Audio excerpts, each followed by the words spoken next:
Hello everyone, welcome again to Study Smart IAS PCS. This is going to be the part 13 of our Smart अध्ययन series. इस day 13 में हम क्या करने वाले हैं?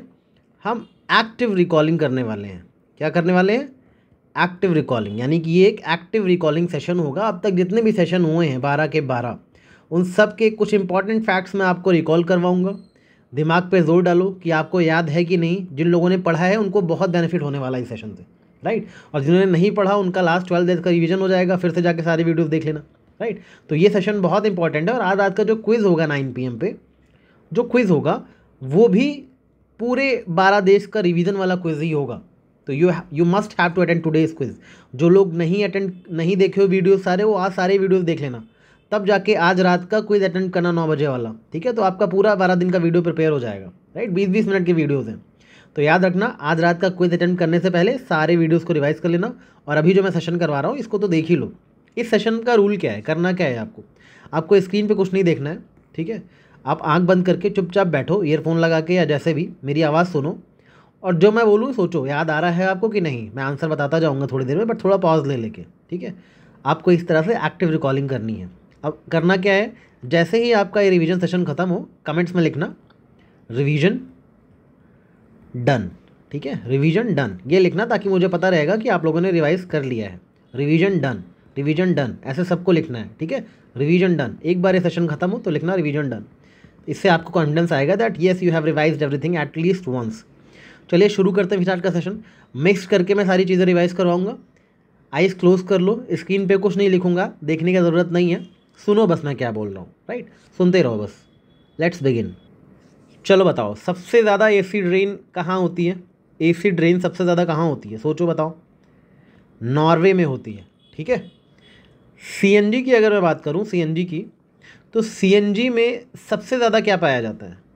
मेनली मीथेन होता है, ठीक है। सीएनजी में, कंप्रेस्ड नेचुरल गैस में मेनली मीथेन होता है। अच्छा, इकोलॉजिकल नीश ये टर्म किसने दिया था? नीश ग्रीनल्स ने याद करवाया था ना। और बताओ, इकोलॉजी टर्म किसने दिया है? इकोलॉजी टर्म किसने कॉइन करा था?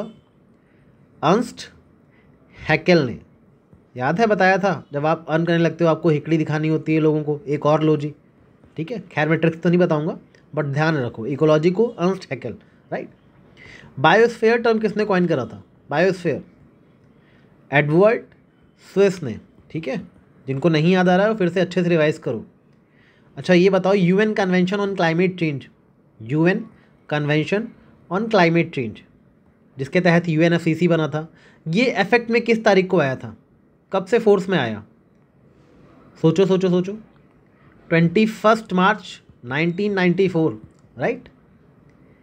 अच्छा ये बताओ, इंडिया में कौन सी ऐसी 2 जगहें हैं जो बायोलॉजिकल डेजर्ट बन चुकी हैं? सोचो, गिरदीह है एक झारखंड की, और दुर्गापुर ऑफ वेस्ट बंगाल, राइट। ये बताओ कि एनवायरनमेंट प्रोटेक्शन एक्ट जो है, एनवायरनमेंट प्रोटेक्शन एक्ट ऑफ 1986, ये कौन से आर्टिकल के तहत लाया गया है? आर्टिकल 253 के तहत, जो कि पार्लियामेंट को परमिशन देता है कि किसी भी इंटरनेशनल ट्रीटी को इम्प्लीमेंट करने के लिए पार्लियामेंट लॉ बना सकता है। तो कौन सी इंटरनेशनल ट्रीटी को लॉ इम्प्लीमेंट करने के लिए एनवायरमेंटल प्रोटेक्शन एक्ट लाया गया था?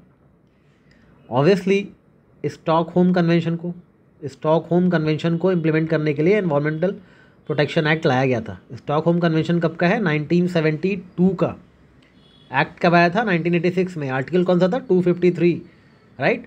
कौन सी ट्रेजेडी के बाद एनवायरमेंट प्रोटेक्शन एक्ट आया था? भोपाल गैस ट्रेजेडी, सेशन 1, याद है ना आपको। अब ये बताओ कि हरिजन सेवक संघ किसने बनाया था? गांधी जी ने। ये तो याद ही होगा, सिंपल है, राइट। ये बताओ, अब टफ चीज़ ये है कि हरिजन सेवक संघ के प्रेसिडेंट कौन थे? याद है, मैंने बताया था हरिजन मतलब घनश्याम के दास। हरिजन मतलब श्याम के दास। हरिजन वही हो ना जो श्याम का दास होगा, वही हरिजन होगा। तो घनश्याम दास बिड़ला जो हैं इसके प्रेसिडेंट थे, याद रखना, ठीक है ना। अब ये बताओ कि 103rd अमेंडमेंट किस चीज़ से रिलेटेड है? 103rd EWS को 10% रिजर्वेशन कैसे याद करवाया था? 103 में इधर 10 लिखा हुआ है, 10 = 10, और थ्री लेटर्स हैं EWS 1 2 3, तो 103 is equal to 10% reservation to EWS, right. अच्छा 100th अमेंडमेंट किस चीज़ के लिए है बताओ? 100 अमेंडमेंट याद आ रहा है कुछ? इंडिया बांग्लादेश के लैंड बाउंड्री एग्रीमेंट, क्या बताया था मैंने? इंडिया बांग्लादेश के बीच में क्रिकेट मैच हो रहा है और सेंचुरी मार दी 100। कैसे मारी सेंचुरी? 100 तक कैसे पहुंच गए होंगे? बाउंड्री मार मार के पहुंचे होंगे, चौका छक्का मार मार के। तो इंडिया बांग्लादेश की लैंड बाउंड्री एग्रीमेंट 100 अमेंडमेंट में, ठीक है, ये याद रखना। अच्छा GST काउंसिल जो बनाया गया है, GST काउंसिल, बताओ ये कॉन्स्टिट्यूशनल बॉडी है कि स्टैट्यूटरी बॉडी है? पहली बात, this is constitutional body, right. कौन से आर्टिकल के तहत बनाई गई है? आर्टिकल 279A के तहत, ओके। कौन से पार्ट में कॉन्स्टिट्यूशन के? Part 12, right. GST काउंसिल याद रहेगा। अच्छा बताओ नरोरा प्लांट क्या है? नरोरा यूपी में, ठीक है। और जैतपुर जो कि फ्रांस की मदद से बन रहा है, महाराष्ट्र, राइट। ये सब चीज़ें भूल तो नहीं गए ना? सारे प्लांट्स एक बार फिर से रिवाइज कर लेना। जो एरिया सारे टच कर रहा हूँ, टॉपिक्स आपको याद हो जाएंगे कि अच्छा हाँ प्लांट्स वाला एरिया टच करना है, राइट। अमेंडमेंट्स वाला फिर से रिवाइज करना है। इस तरह से आपको सब कुछ याद आ जाएगा। अभी नेक्स्ट ये बताओ कि आप लोगों ने बहुत लिखा था ना, growth is mine, growth is mine, किसने किसने लिखा था? तो विटामिन B1 किससे रिलेटेड है बताओ? B1 थायमीन से रिलेटेड, ठीक है। Be the one who says that growth is mine, thiamine की वजह से, कमी की वजह से ग्रोथ रिटार्डेशन हो जाता है। Growth retardation, beriberi disease, याद है कुछ कि भूल गया सब कुछ? B6 क्या होता है बताओ? पायरिडक्सिन, राइट। और B9 बहुत इंपॉर्टेंट है। B9 सोचो सोचो सोचो, फॉलिक एसिड, राइट। याद है कि भूल गए? अच्छा चलो ये बताओ कि हमने पढ़ा था ना प्रोटियम, ड्यूट्रियम और ट्रीटियम, ये तीनों पढ़ा था। बताओ इन तीनों में कौन सा एक अनस्टेबल है और कौन से दो स्टेबल हैं? याद रखना, प्रोटियम और ड्यूट्रियम दोनों स्टेबल हैं, लेकिन ट्रीटियम जो है अनस्टेबल है। ये रेडियो एक्टिव है ट्रीटियम, राइट। याद आ रहा है? Very good. चलो आगे बताओ। अच्छा ये बताओ कि मेडिवल टाइम्स में अमल गुजार एक पोस्ट थी, क्या करता था अमल गुजार? अमल गुजार का काम था रेवेन्यू कलेक्शन करना, ठीक है। रेवेन्यू को कलेक्ट करना, रेवेन्यू कलेक्शन करना अमल गुजार का काम था। कैसे याद कराया था? माल लेके गुजर गया, सारा माल लेके, सारा रेवेन्यू लेके गुजर गया, राइट। अच्छा चलो एक चीज़ बताओ, ये थाल घाट, बोर घाट और पाल घाट, सीक्वेंस यही रहेगी ना ऊपर से नीचे तक, थाल घाट, भोर घाट, पाल घाट की। थाल घाट किससे किसको कनेक्ट करता है? मुंबई से नासिक को। बोर घाट किससे किसको कनेक्ट करता है? मुंबई से पुणे को, राइट। और पाल घाट किससे किसको कनेक्ट करता है? पाल घाट केरला में है, इतना याद रखना बस, बहुत है, ठीक है, कोची में। इतनी चीज़ें याद रखना। ये तीनों चीज़ें हो गई। अब ये बताओ मुझे कि नक्की लेक कहाँ है? नक्की लेक, नक्की lake is in Rajasthan. Rajasthan में कहाँ पे? अगर आप माउंट आबू घूमने गए हो तो आपको अच्छी तरह पता होगा कि नक्की लेक की क्या अहमियत है। वहाँ पे खूब टूरिज्म होता है नक्की लेक में, राइट। चलो नक्की लेक तो सबको, ज़्यादातर लोगों को पता होता है माउंट आबू में है। ये बताओ अब नाको लेक कहाँ है? नाको लेक, ऐसे ही कन्फ्यूज़ होते हो ना, नाकी लेक तो माउंट आबू में है, तो नाको लेक कहाँ है? नाको लेक वहाँ है जहाँ पे रेणुका लेक है। अब रेणुका लेक कहाँ है? हिमाचल प्रदेश में, यानी नाको और रेणुका दोनों ये जो लेक हैं ये दोनों हिमाचल प्रदेश में, ओके। चलो बताओ फूलर लेक कहाँ है? फूलर लेक, याद है मैंने बताया था पीला फूल, तो पीलीभीत में है, पीलीभीत उत्तर प्रदेश में फूलर लेक, राइट। अच्छा ये बताओ हिंदुओं का जो पहला महीना होता है चैत्र मास, तो चैत्र मास की जो पहली तारीख होती है वो इंग्लिश कैलेंडर के कौन से डेट पे पड़ती है? 22 मार्च को चैत्र मंथ की पहली तारीख होती है। चैत्र माह की पहली तारीख 22 मार्च को होती है। और अगर ये लीप ईयर है तब कौन सा डेट होगा? तो फिर 21 मार्च को पड़ेगा, ठीक है। ऐसे करके चीज़ें याद रखा करो। अब ये बताओ महानदी जो महानदी रिवर है, महानदी कहाँ से निकलती है? सिहावा। सिहावा कहाँ पे? छत्तीसगढ़, ठीक है, याद रखना इसको। एक बार फिर से बता रहा हूँ कि आज रात का जो क्विज है 9 बजे का, वो क्विज नहीं है, वो आपका 12 दिन का टेस्ट है। समझ लेना इस बात को, 12 दिन का टेस्ट है, उसको रिवाइज कर लेना सब कुछ अच्छे से, तब देना, तब उसका असली बेनिफिट मिलेगा। और आप लोग की रिक्वेस्ट पे ही कर रहा हूँ। आप लोगों ने बोला सर एक दिन क्विज रख दो सब सारे 12 दिन का, तो 12 दिन का क्विज आज है, ठीक है। ज़्यादा क्वेश्चन होंगे, शायद 40 क्वेश्चन तक होंगे, राइट। मैंने सोचा था सरप्राइज़ दूंगा, बस बता दे रहा हूँ आपको। तो अच्छे से अटेंड करना। जिसने नहीं देखा है 12 के 12 लेक्चर्स रिवाइज कर लेना, ठीक है। और कमेंट में लिखते जाना ये भी हो गया, ये भी हो गया, ठीक है, सारे कर डाले। उसके बाद क्विज अटेंड करना, तब इस सीरीज़ का सबसे ज़्यादा बेनिफिट उठाओगे। इसमें इतने सारे फैक्ट्स हैं ना कि देखना पक्का आपके 10-12 क्वेश्चन इसी से आएंगे। तो याद रखो कि अभी 12 दिन में ही 10-12 क्वेश्चन आ जाएंगे, बाकी अभी तो पूरा बचा है 17 दिन, ठीक है। अच्छा ये बताओ एक चीज़, ये बताओ कि पैंटागोनिया डेजर्ट कहाँ है? साउथ अमेरिका में, ठीक है, अर्जेंटीना और चिले वाले रीजन में। कुछ याद आ रहा है? बताया था मैंने आपको। अच्छा दस्ते लूट तो भाई नहीं भूलना चाहिए, मैंने इतने अच्छे से बताया था। दस्ते लूट, जहाँ भी दस्त लगे वो डेजर्ट कहाँ है? ईरान में है, ठीक है, क्योंकि यूएस हमेशा ईरान पे अटैक करता है तो ईरान को दस्त लग जाती है, बताया था मैंने, राइट। रूब रूब अल खली, ये कहाँ है डेजर्ट? रूब अल खली, ये सऊदी अरेबिया में है। अरेबिया, रूबी, ऐसे याद रखना, राइट। अच्छा चलो, बहुत इंपॉर्टेंट तरीके से मैंने याद करवाया था एक चीज़, बॉम्बे प्रेसिडेंसी एसोसिएशन किसने किसने मिलकर बनाया था बताओ? 3 लोग थे, बताया था। बॉम्बे में अगर आप जाते हो तो स्टार्टिंग में क्या होता है? बहुत ही बैड डेज चलते हैं आपके, यानी बदरुद्दीन तैयब जी। और क्या करता है? इधर उधर मारे मारे फिरते रहते हो रोज़। तो क्या नाम था उनका? फिरोज़ शाह मेहता, राइट। और क्या करना पड़ता है आपको? बॉलीवुड में जाना होता है तो लोगों को तेल लगाना पड़ता है, तो केटी तेलांग, राइट। ये 3 लोग थे बॉम्बे प्रेसिडेंसी एसोसिएशन में। इतनी चीज़ें आपको याद रखनी है, भूलना मत, ठीक है ना। अब ये बताओ मुझे कि अवध कॉमर्शियल बैंक जो है, अवध कॉमर्शियल बैंक को कब बना था? कुछ याद आ रहा है? 18 रुपये दिए 81 रुपये वापस मिले थे, 1881, राइट। अच्छा, पंजाब नेशनल बैंक कब बना था? 1895 में। कहाँ पे बना था? लाहौर में बना था, okay.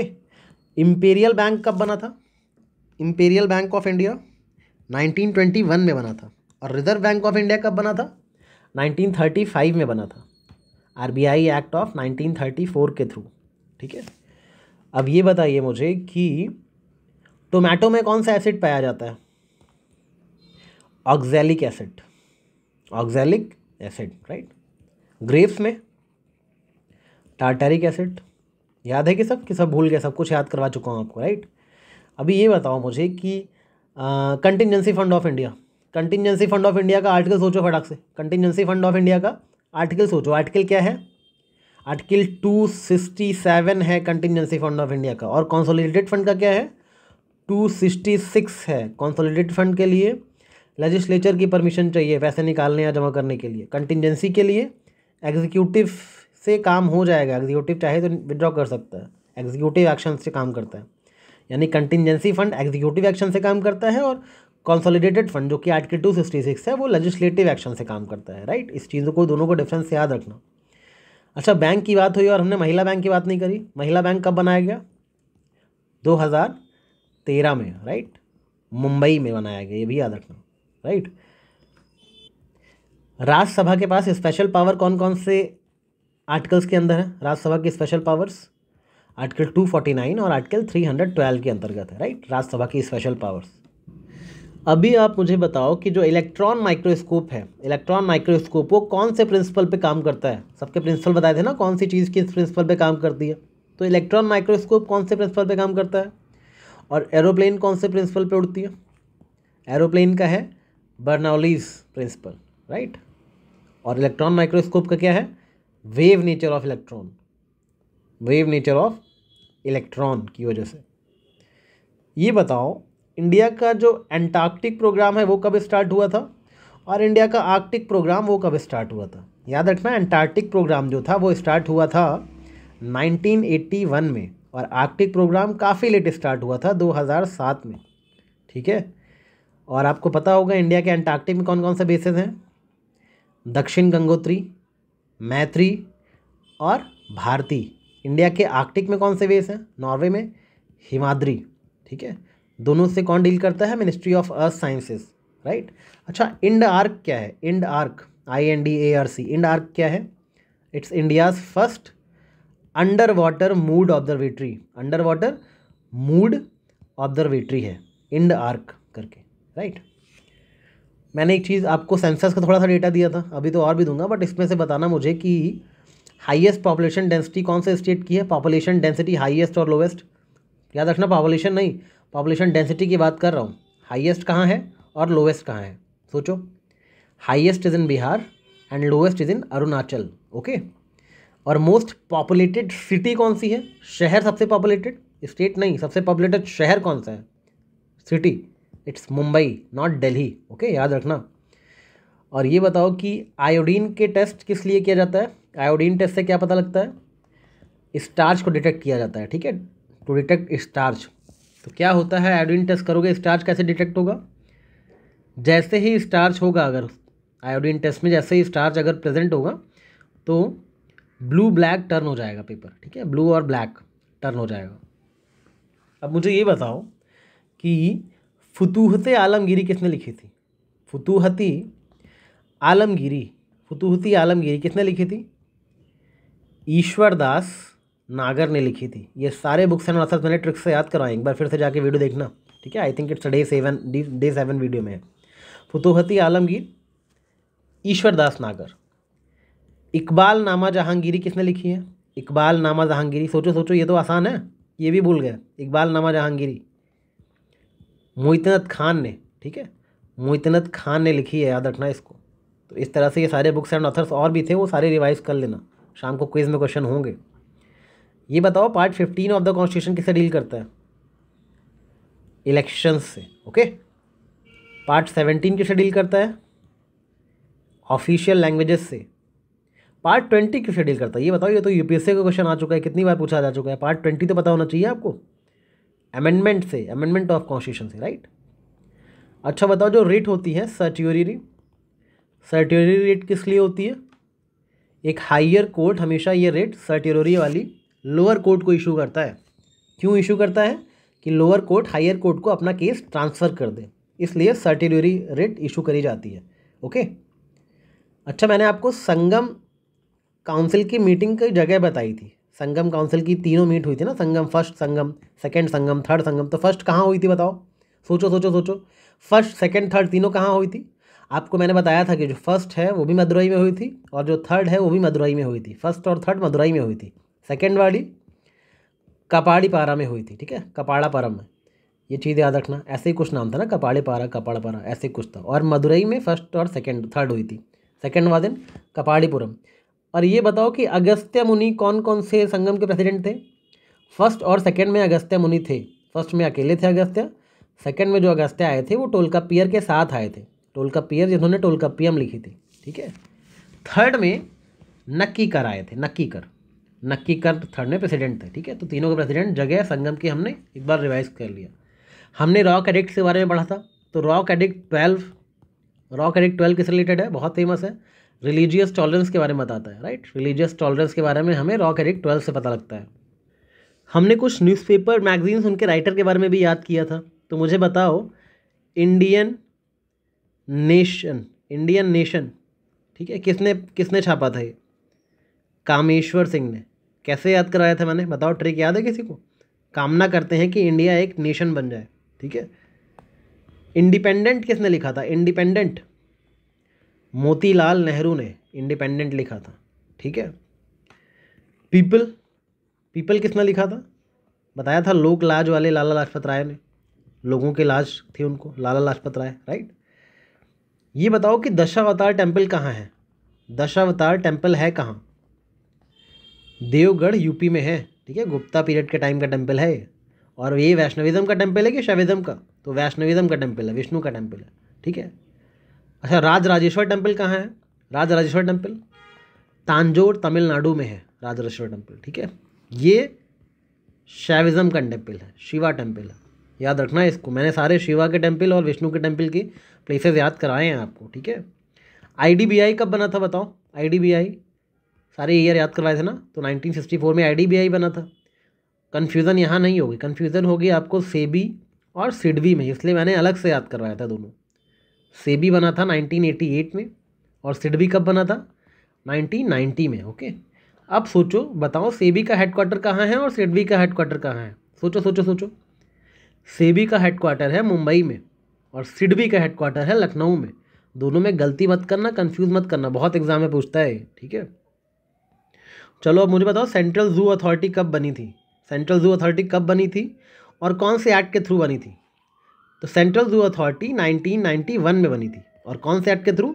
Wild life protection act of 1972 के तहत, ठीक है। अच्छा, एनटीसीए जो है, नेशनल टाइगर कंजर्वेशन अथॉरिटी, ये कब बनाई गई? 2005 में बनाई गई, ठीक है, एनटीसीए। अब मुझे बताओ कि सैडलर कमीशन कब आया था? 1917 में। क्यों आया था? एजुकेशन से रिलेटेड था, राइट?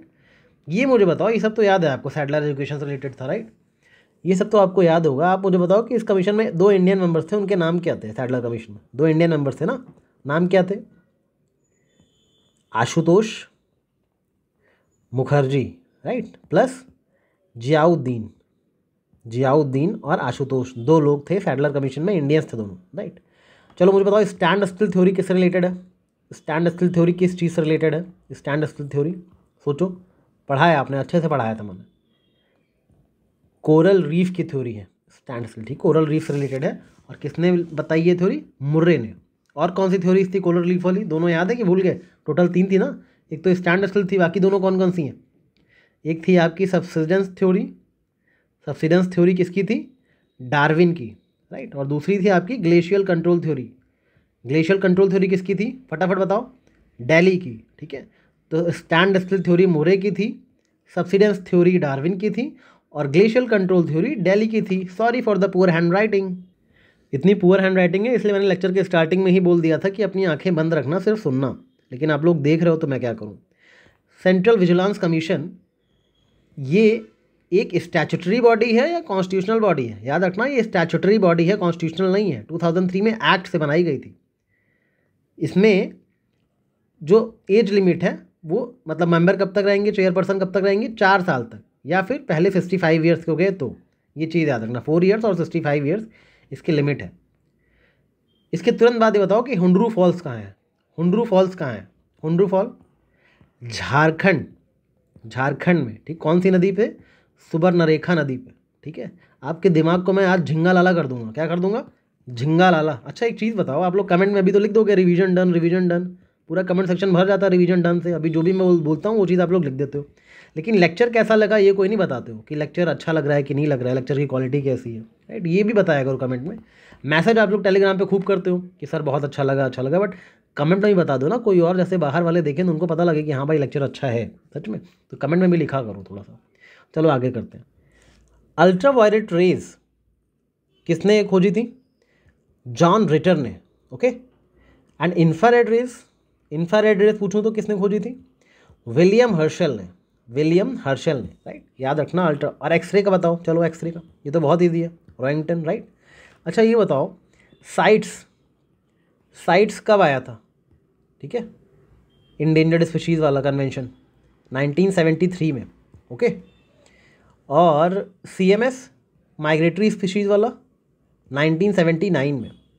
CMS के अंदर कौन सा कन्वेंशन साइन किया गया है? बॉन कन्वेंशन, माइग्रेटरी स्पीशीज से रिलेटेड है, याद रखना, ठीक है? बॉन कन्वेंशन। अब मुझे ये बताओ कि जो मैंगनीज़ होता है, मैंगनीज़ ये माइक्रोन्यूट्रिएंट है या मैक्रोन्यूट्रिएंट है? मैंगनीज़ माइक्रोन्यूट्रिएंट है, ठीक है? मैक्रोन्यूट्रिएंट सिर्फ NPK हैं, 3 ही हैं मैक्रोन्यूट्रिएंट, बाकी सब माइक्रोन्यूट्रिएंट होते हैं, ठीक है? बोरॉन क्या है? बोरॉन भी माइक्रोन्यूट्रिएंट्स है। कभी मैक्रो मार के मत आना ये सब मैंगनीज बोरॉन पे, ठीक है? इसलिए अलग से बता रहा हूँ। अच्छा सल्फ़र क्या है फिर? सल्फ़र माइक्रो नहीं है ना, तो मैक्रो है। Sulphur is secondary nutrient, okay. ये बताओ जो स्टेट रिकॉग्निशन वाले कमीशन थे उसमें एक फजल अली कमीशन था। फजल अली कमीशन कब बिठाया गया था? 1953 में, ओके। कौन कौन थे इसमें फजल अली के अलावा? KM पन्निकर थे एक तो, प्लस HN कुंदरू भी थे, ओके। KM पन्निकर और HN कुंदरू भी थे इसमें। फ्रेजर कमीशन किससे रिलेटेड है? पुलिस से रिलेटेड है, ओके। 1902 में बिठाया गया था। पुलिस सिस्टम सही से काम कर रहा है कि नहीं, इसलिए। कैसे याद कराया था? पुलिस की गाड़ी पे लेज़र लगी होती है, पुलिस के पास लेज़र गन होती है, तो laser Fraser, okay. Hunter commission किसके टाइम में आया था? कौन था वाइसरॉय जब हंटर कमीशन आया था? लॉर्ड रिपन के टाइम पे। क्यों आया था? एजुकेशन से रिलेटेड था, ओके। मुझे ये बताओ सल्फ्यूरिक एसिड जो होता है H2SO4, ये प्राइमरी पॉल्यूटेंट है या सेकेंडरी पॉल्यूटेंट है? It is a secondary pollutant, okay. NH3 ammonia primary pollutant है या सेकेंडरी पॉल्यूटेंट है? It is a primary pollutant, okay. और ये जो पैन है ये क्या है? ये सेकेंडरी पॉल्यूटेंट है, ओके। और DDT क्या है? DDT प्राइमरी या secondary? DDT is primary pollutant. पूरी लिस्ट दी है मैंने प्राइमरी और सेकेंडरी पॉल्यूटेंट की, याद भी कराया था, जाके रिवाइज कर लेना एक बार। बताओ इंडिया में तबला और सितार का किसने इन्वेंशन किया? तबला और सितार का आमिर खुसरो ने, राइट?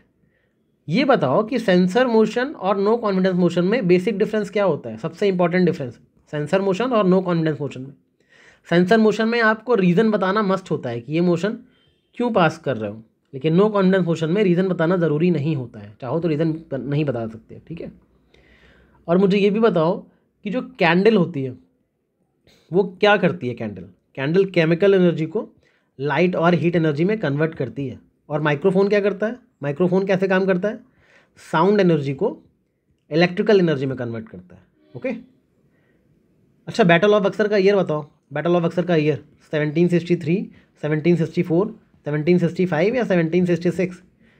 इन दोनों में कंफ्यूज हो गए आप तो याद रखना 1764 में हुई थी बैटल ऑफ बक्सर। ओके, ये बताओ मुझे कि जो लावा होता है, वॉल्केनिक लावा होता है, वो दो तरह का होता है, एसिडिक और बेसिक।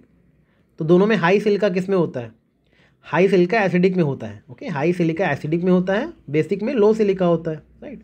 इसलिए एसिडिक वाला जो है वो डेंस होता है और बेसिक वाला लेस डेंस होता है, राइट। ये चीज़ें याद रखना।